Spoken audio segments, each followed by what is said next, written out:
Comment le diable s'y prend pour faire tomber un homme de Dieu?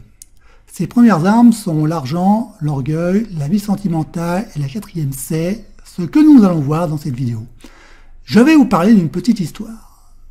Alors cette histoire, eh bien, vous allez découvrir dans cette histoire, vous allez découvrir quelle est la quatrième arme utilisée par le diable pour détruire ceux qui travaillent pour Dieu.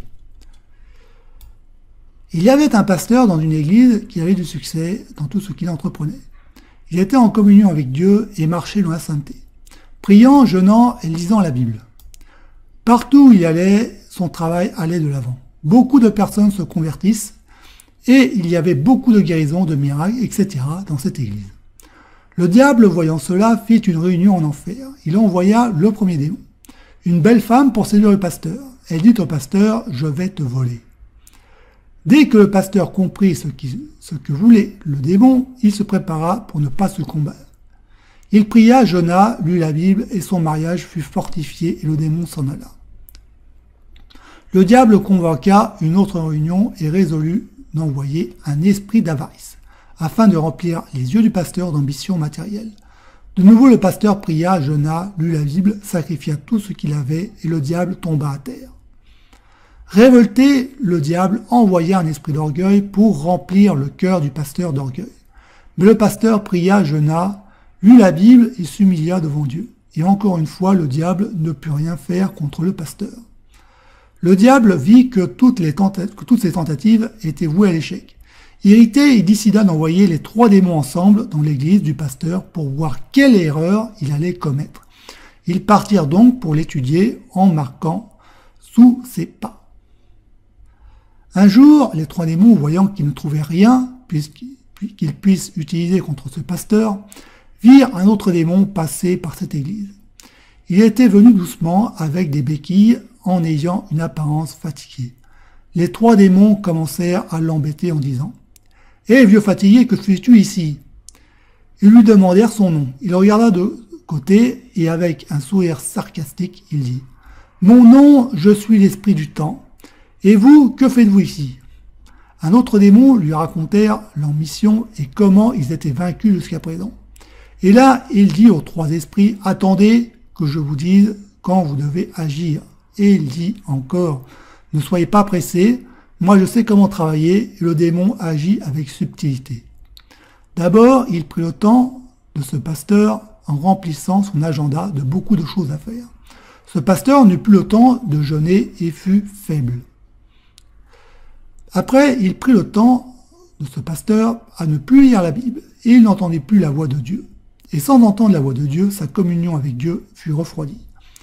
C'est à partir de ce moment que ce démon donna l'ordre aux 3 autres démons d'entrer en action. Et c'est ainsi que ce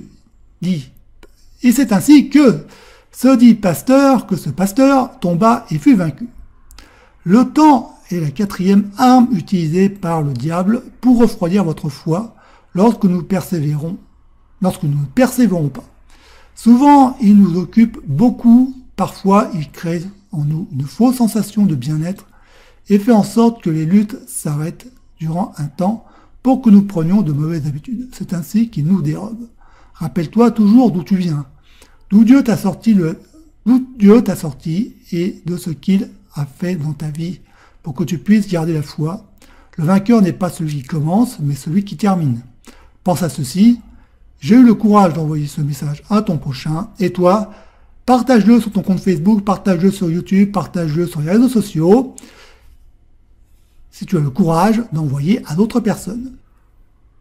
Donc maintenant, si tu as bien suivi cette vidéo, eh bien l'arme de Satan, c'est tout simplement de t'empêcher de prier, de lire la Bible et d'être en communion avec Dieu.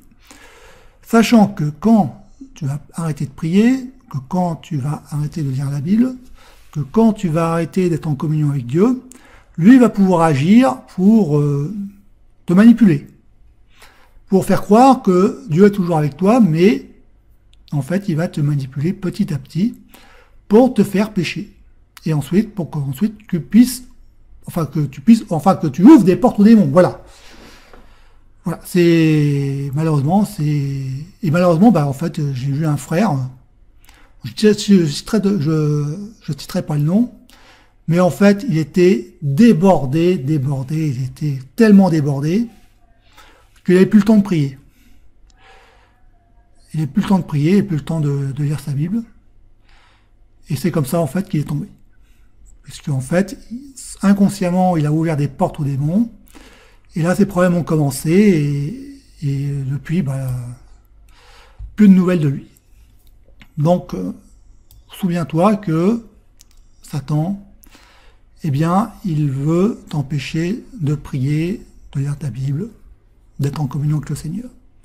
Tant que tu fais ces choses-là, eh bien, il ne peut rien t'arriver.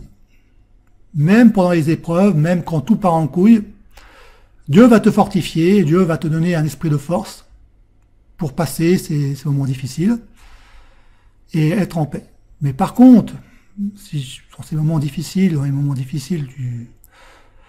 tu arrêtes de prier, tu arrêtes la louange, tu arrêtes de lire la Bible, là tu vas chuter. Là, tôt ou tard, tu vas chuter et les démons, ils vont en profiter pour rentrer en toi, t'influencer et t'égarer. Donc voilà, soyez bénis et puis à bientôt pour une autre vidéo.